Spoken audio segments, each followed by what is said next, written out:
and I purchased myself a new 2CV. As you can tell from the box there, it's a no red. One, not two, but three GT3 RS. 20-year gap between these two. So shall we have a look at these?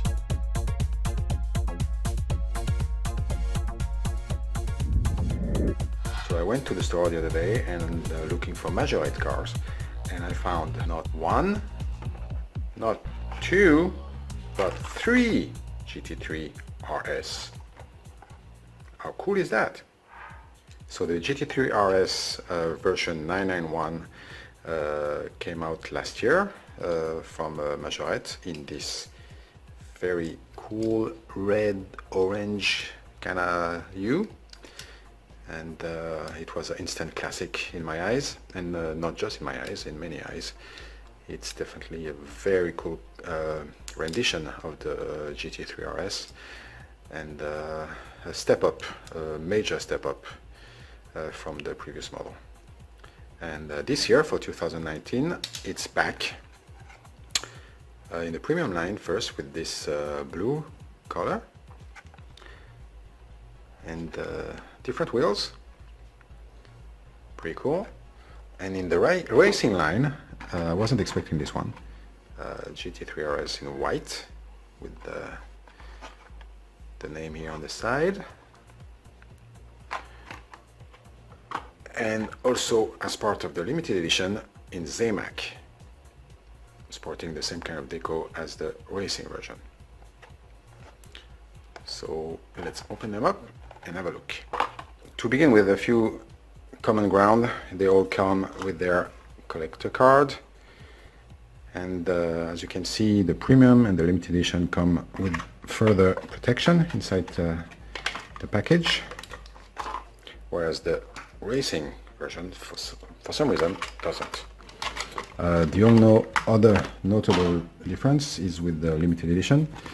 The back comes showing the rest of the cars in the series. Couldn't find this one, didn't see it anywhere. Must be popular. So let's have a closer look.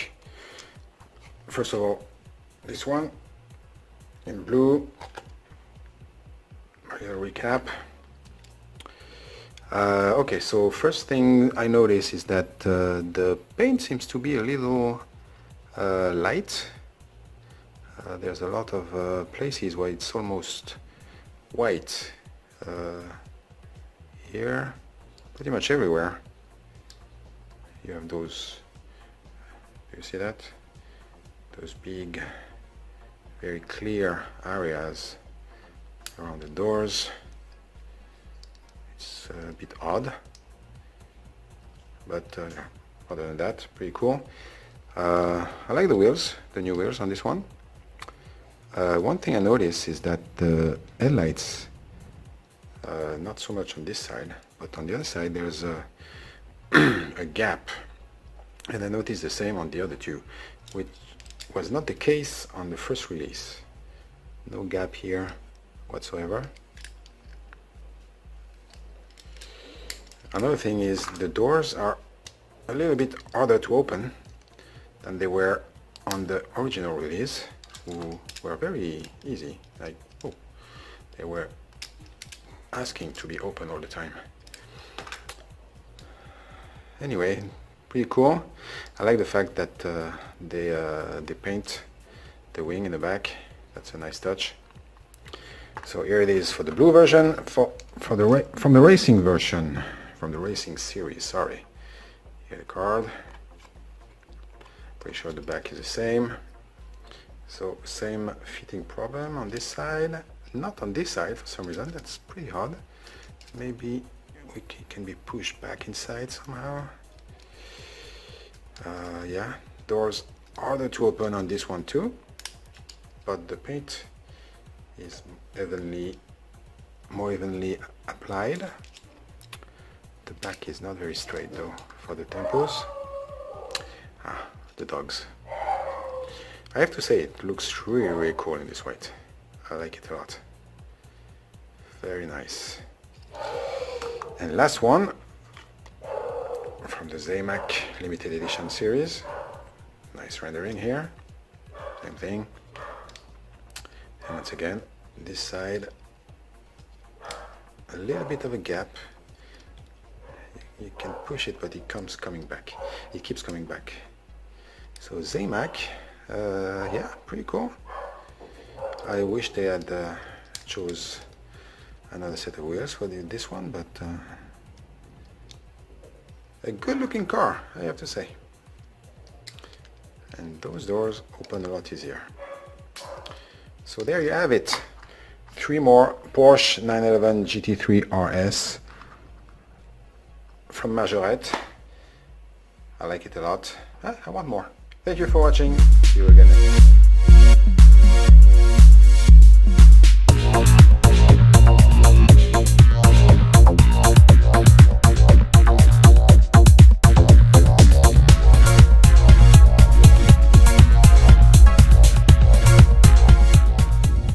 Take note, this is a Bentley 4.5 litre by Matchbox, and it dates from the mid 1960s.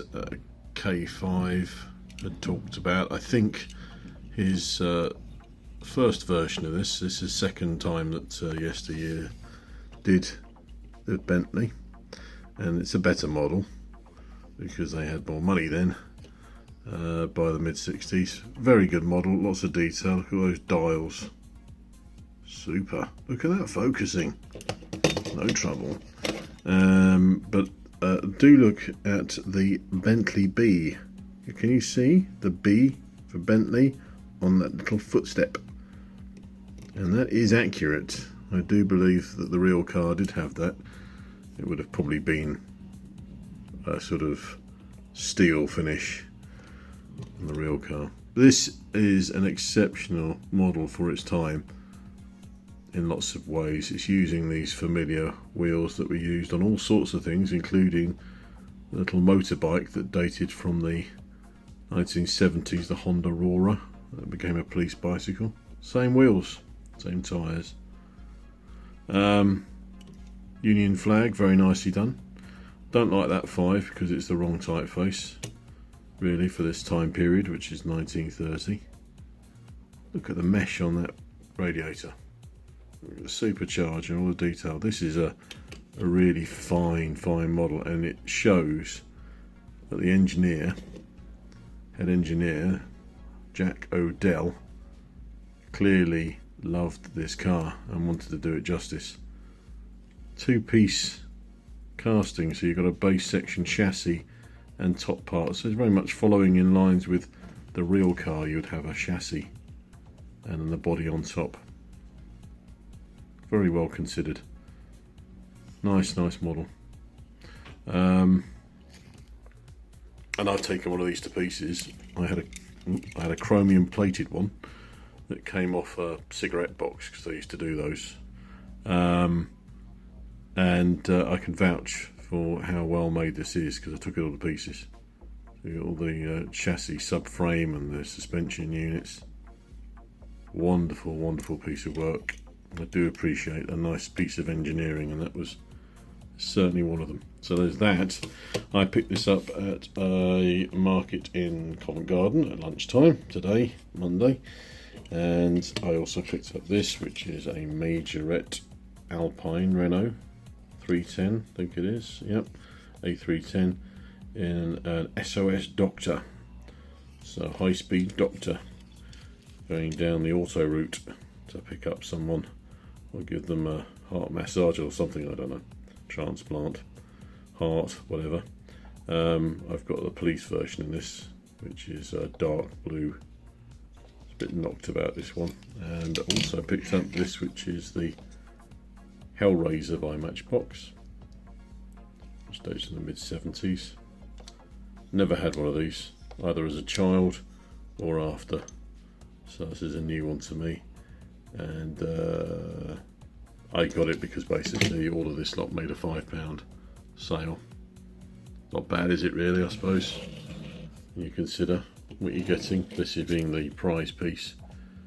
I mean, my initial thoughts was restoration, but to be honest with you, this will clean up and it will be fine.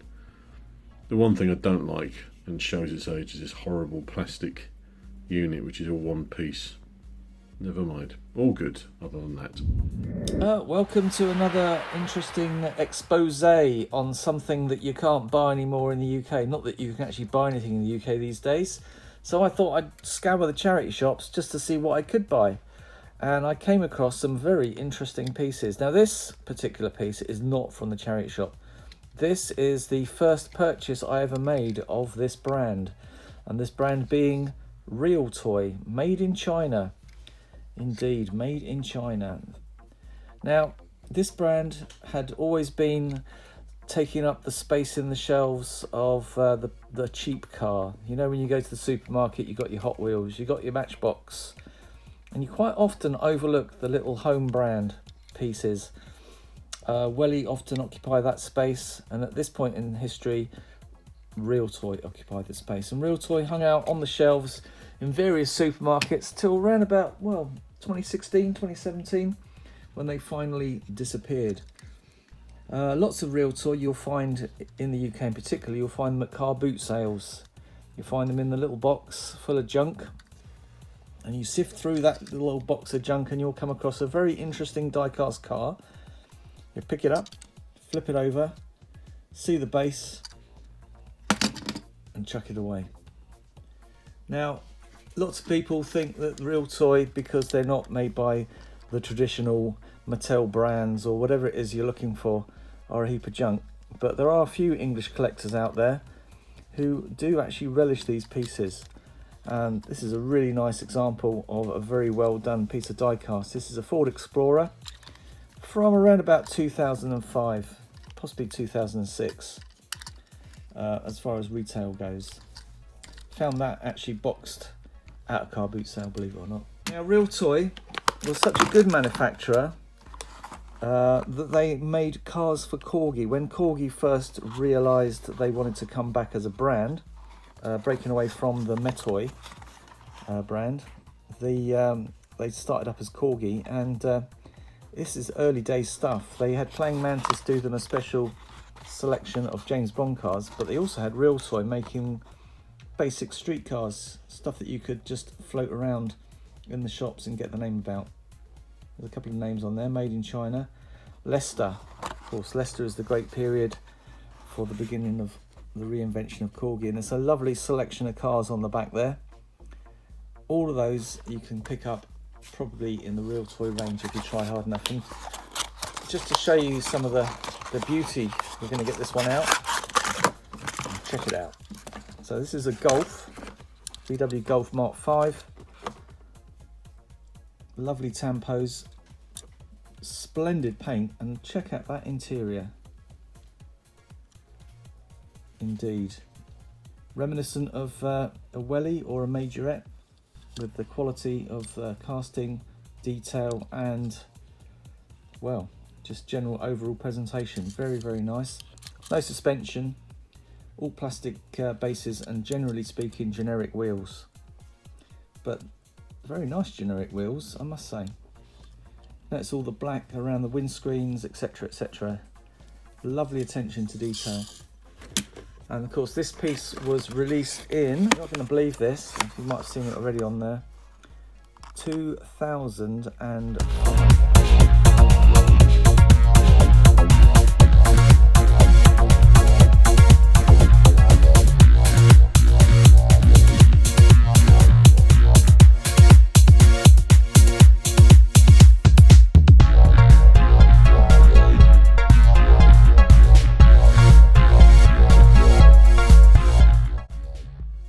I've got another piece just to prove that Realtoy were doing stuff like that. Check this out. Now this is Action City. This is the way that Realtoy presented themselves. I think this Action City range was available in shops like Co-op and the smaller supermarkets. It's a very nice piece. Of course, it's the Volkswagen Cup car, and it's totally sealed still, if you can see there. I don't think I'm going to break the seal on that. That's just one of those cool pieces. But it is the Corgi Wheels version. Exactly the same boxing, more or less, except for obviously the graphics. and it's exactly the same car. One's in red and one's in silver. I thought it was quite a unique little thing to keep hold of. Obviously I thought one day it might come in handy. Now most of you would remember going to Tesco's to get your Matchbox and your Hot Wheels and your Majorette at some point. And just before Majorette came along, they got rid of all of their Realtoys. And this is what your Tesco Realtoy would have come in. A blister on a piece of cardboard, very, very simple. You'd pick this up for about £1 at the time. And this is a little selection of Porsches that I've kept by. So we've got a, well, it looks like a spider, a little Boxster. Is that a Boxster? Who knows? There's another one, very 911-y Carrera of some sort. Not bad. By this point in the Realtoy story, and it's particularly the range that they made available for Tesco's consumption, there was a lot of simplification of the decals, but the castings all pretty much remained rather nice actually. This is the GT3 in a rather splendid green. Very nice. And finally, with these Porsches, there's this one here. That's a lovely one, isn't it? I'm not even sure what that is. Is that the Cayman? Very nice.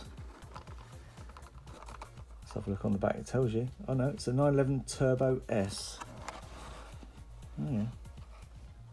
That's cool, in black. That's what you would have seen. They were the end of the line, and this was the last of the Realtoy that I ever picked up. This is an Audi from that range. I picked it up. I think it cost me all of no pence, because when I picked this up, they finished the line, and this was literally just hanging out on the shelves, hidden underneath a pile of old Hot Wheels that had just been chucked on the shelf. So there's an Audi TT. This is the reason for the video, is to show you the stuff that I picked up from a charity shop. And these cost me like 20p each, something ridiculous. I think I spent not very much on them, let's put it that way. Now, this is a very old piece, a Realtoy made in China, Ford Victoria, Crown Victoria police car. Very nice indeed, very, very interesting. It's got a little chrome insert there for the grille. Separate steering wheel by looks of things, separate light bar, and lots of graphics on it. Not sure what police force that is. I'm going to say Australian or something. It just looks a little bit Aussie. Could even be English, I suppose, but we don't drive in Crown Victorias over in the UK, as you will know. Now, another possibility for a decline of this brand was possibly the colours. Now you're going to see some drabness. Here comes a bit of drabosity. Wow, it's a lovely Beamer. Looks like an M3. There it is, BMW M3. Of course, they're all plastic base and generic wheels, but that is just gorgeous. That's an M3 you just don't see very often. But what horrible colour.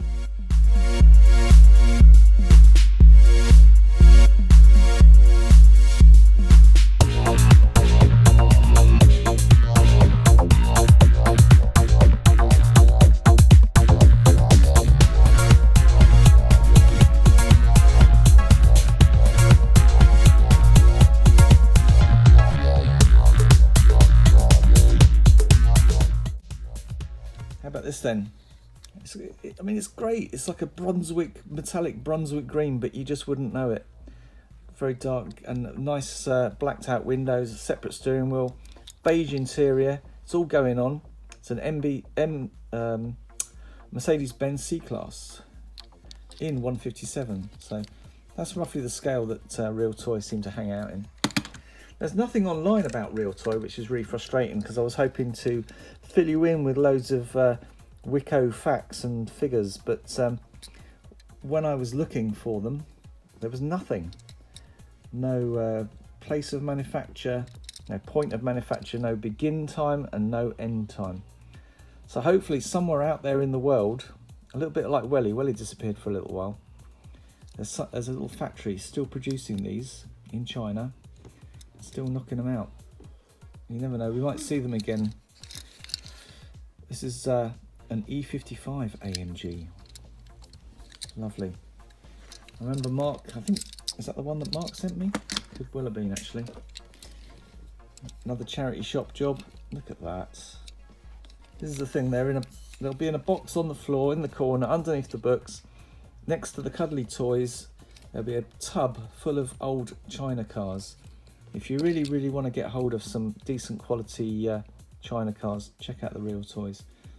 Here's another Mercedes-Benz CLX Coupe in very, very dark and unexciting blue and scratched, but not chipped, which is interesting. It's had a rough life, much like the real thing probably. Here's a nice one. Didn't expect to find this one. This is a very, very nice rendition of a Ford Focus. It's like the Mark 1 version, or the original first generation Focus as well. If you notice, it's got little red racing bucket seats in there. No roll cage. But this is the super duper version, WRC version. So I suppose you could zip it up a bit and make it into a rather sporticious rally car. But it's all there. Ford logos galore. I like that one. That's probably from around about 2005 as well, judging by the wheels and the paint job and the general attention to detail.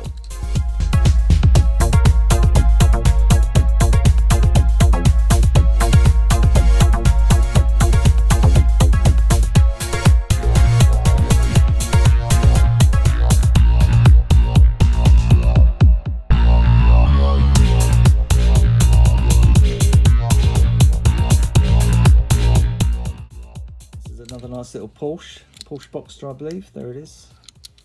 So that's a proper Boxster, and it's got the proper Boxster first generation lights on it. Again, probably from 2005. Look at that, it's even got the little brake light in the on top of the bonnet there. Very, very nice. Again, good interior, clear glass, black lining around the glass. Really, I mean, that is excellent. Simple, yet functional. And my favourite piece from that particular haul, this one here. A typical Realtoy, depicting a very unusual 4x4. I don't even know what it's called. It's called an Isuzu Vehicross. So again, probably from around about 2005. But in pretty good condition, given its age and the way it was stored. Again, overlooked, misunderstood, Realtoy. You either love them or you miss them.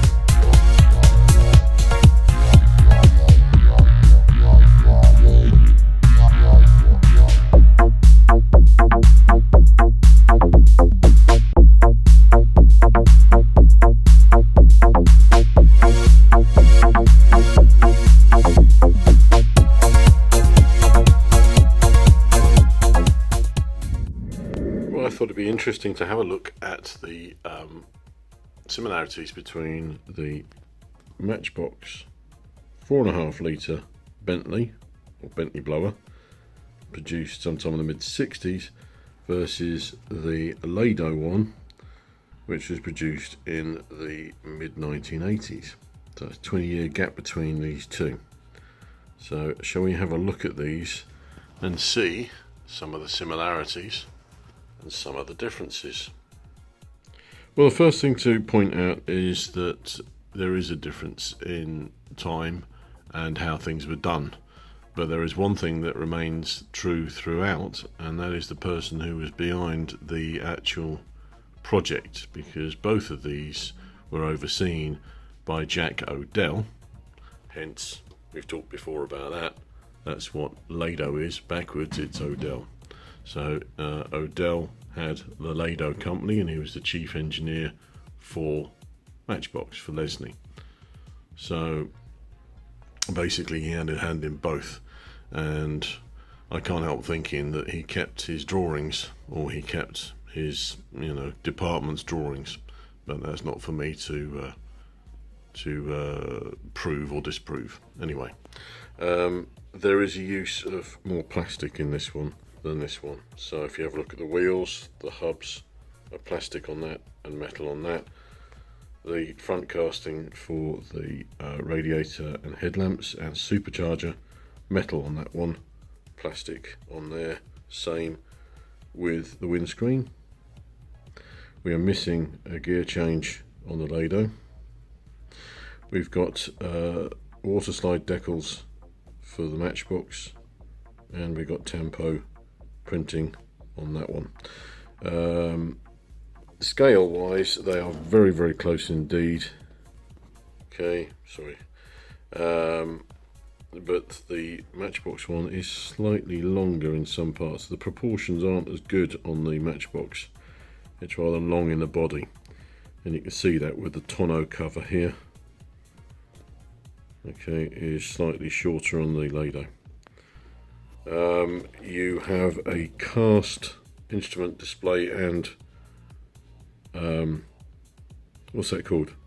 Steering wheel on the Matchbox, and plastic on the Lado. Number plates, interestingly enough, on here it is GY3905, and this one is YU3250. Don't know if there's significance of that. The really interesting thing is happens when you actually turn these things over and have a look. Whoa, my display is coming apart. Right, okay, you have a look at this and you'll see how close things are, because this rather strange casting shape on the bottom is the same, and an awful lot of the way things are put together is the same, giving the game away slightly that effectively the same drawings were used. They had to be, I think. Either that or he had a very good memory, and he was one hell of a draftsman and engineer. The B that I pointed out on a prior video on the Matchbox is very nicely done, like the proper Bentley B. And the Lado, they didn't manage it quite so well and just went with the straight basic B. Shiny seats on the Lado and ribbed on the Matchbox. So these are some of the major differences, but effectively they are the distant cousins. Oh yeah, the thing is we've got wires over the lenses of the headlamps on the Lado and not on the Matchbox. We've got a fine mesh grille on the Matchbox and a Bentley logo here. We don't have those things. An interesting thing to do would to be make a hybrid and take all the best bits off the Matchbox and put them onto the Lado, because then you get a better scaling, because in my belief the Lado has got a better scale, it's more realistic in its proportions. Transfer everything over that's good from the Matchbox to the Lado. But there you go, I think it would take a very hard man to do that to these two, and I'm not going to. Okay, so we saw the Matchbox Bentley versus the Lado Bentley, and so this is an opportunity to see a Matchbox Bentley versus a Matchbox Bentley with a 20-year difference between the two, or thereabouts. So this one is the 1965 or thereabouts Bentley blower, 4.5 litre or whatever which one you want to call it. This one here is the Bentley blower done by Matchbox yesteryear in around about 1985, and it is obviously in terms of its scaling and detailing, a superior model. But that's what happens when you've got, better technology available to you, and you've got more skills, etc., that you've picked up. Although it suffers in terms of build. Okay, so these wings are in fact made of plastic. All this front area with the lamps and the radiator is plastic. It's got bonnet straps which are made of a soft plastic, which I've painted many years ago. bits of painting actually on some of the other bits, like the bar that goes across to join the headlamps. And I also dulled down some of the things like the supercharger and the grille. And I painted in the dials as well, a few of them. But I mean, it is a superior model in lots of ways. You can see obviously the they sort of work underneath with these elements of this frame. But this is in fact actually made in England. It's copyright 1985, so it's around about 1886. This will be very last lot of production of Matchbox of any kind before they moved everything over to China or Macau. So this makes this particular model quite interesting from the point of view that it's a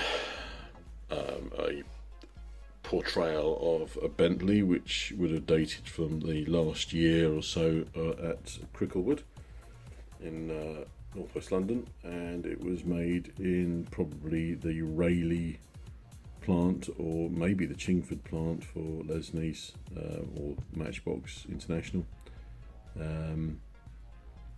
So yes, it's a sort of similar concept last of the but you can see lots of differences. You can see where the headlamp treatment is very different, and also just the general sort of way that they've interpreted things.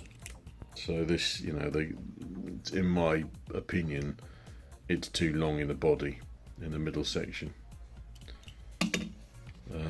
But this is a wonderful model. It really is. And if you have a look at the way that they've done the tyres, beautiful. And they are separate pieces. They are a sort of rubbery plasticky rubber, and it's extremely well done. Yeah, and of course it doesn't have this cover over the seats, which I think helps. But you've got a filler cap here for whatever that is, a secondary fuel tank presumably. And yeah, it's just a better considered model. A bit dusty actually, but I found this in my store. I haven't got the box for it anymore, but a superb model. So if you ever get the opportunity to get one of these, or in fact one of these, but this in particular, do. They did it in green, they did it in blue, and they also did it in a lovely dark red, which they chromed the wheels on it for it. But as I said, some of the detailing, like that cap on there, I've painted. So there you go. Two Bentleys by the same brand in different treatments, but both, I think, very much the pinnacle. And this is really the last hurrah by Matchbox in the United Kingdom as a brand, and how apt it should be a Bentley, such a British thing. Look at the way they've done the Union flag, not bad. And when you weigh that up against what they were doing in 1965, so anyway, I think it's unfair with a 20-year gap, and this was sold at a proportionally lower price than this. There we go, that's it.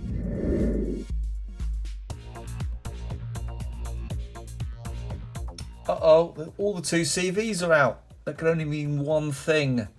Yeah, I've been to CQ Planet online, of course, and I purchased myself a new 2CV. As you can tell from the box there, it's a no rev. It's purported to be in 1/64 scale, but as we know with no rev, they're more likely to be in around about 1/54 scale. So what is this new car? What does it look like? Well, there it is. It's a 2CV 4x4 Sahara.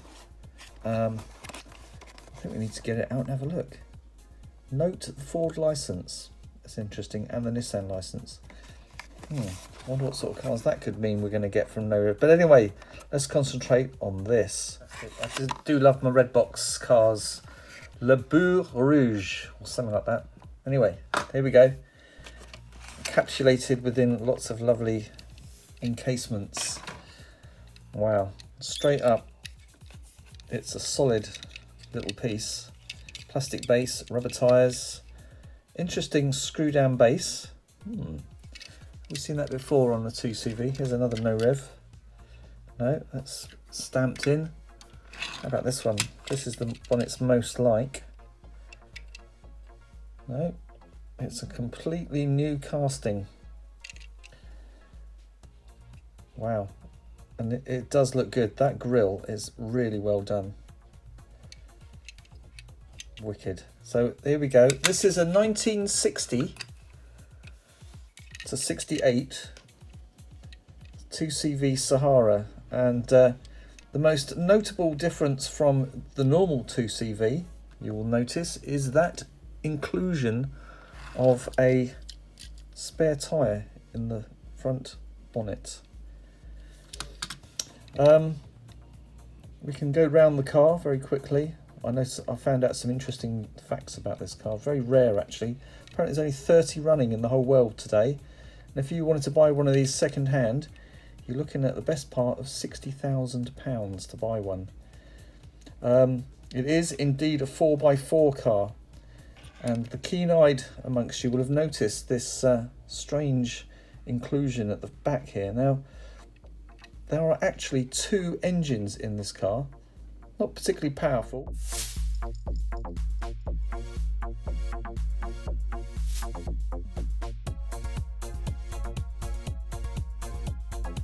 So basically it's got 2 engines, one up front, powering obviously the front wheels, and one at the rear, powering the rear wheels. I've seen some pictures of an interior of one of these, and it has 2 keys. So you can start the engines independently and have it in rear wheel drive or front wheel drive or both wheel drive.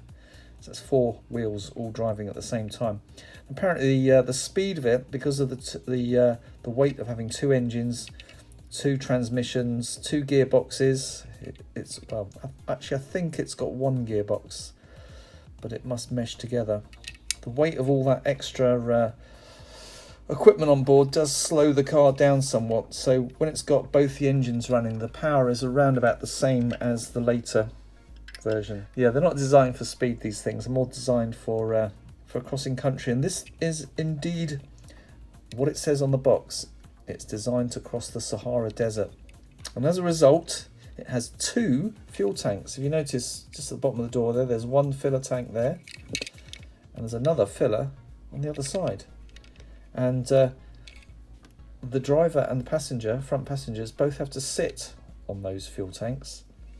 Obviously it carries water as well. That is actually the fan to cool the engine at the rear, and it'll have one at the front as well. Very, very interesting vehicle. I do like that spare tyre there at the front there. Totally looks really cool. Another feature of this is this mudguard at the back. It's been cut away. If you notice on a regular vehicle, it goes flat straight across, and also it's got extra mud flaps at the front there. You should imagine it probably drives around most of the time in front wheel drive, and when you get to a boggy situation they probably turn the engine on at the back and click it forward. But a very interesting car nonetheless. Interesting arrangement of lights at the rear. Very similar up front, of course. And of course it has the fold down roof, which all 2CVs have, as you can see. You can see the vents there for the engine at the rear. And there you go.